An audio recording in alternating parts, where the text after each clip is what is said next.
Денес, кога во Република Македонија се живее во услови на репресија од страна на владата, дискриминација, прогон, политички апсења и целосна контрола на власта врз судскиот и обвинителскиот систем, вадење и ставање во притвор или затвор според политички прилики и според политички потреби. Наместо напредување на политичкиот систем, Македонија има уназадување.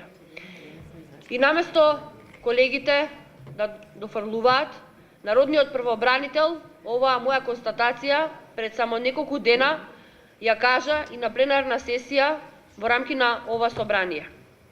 Судот и обвинителството се користат како политичка алатка на владата заради остварување на своите политички цели и уцени.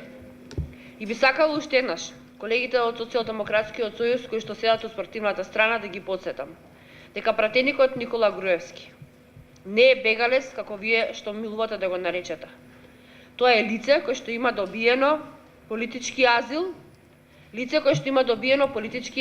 од страна на земја членка на Европската Унија, во земја во која што многу повеќе се почитуваат човековите слободи и права отколку во Република Македонија.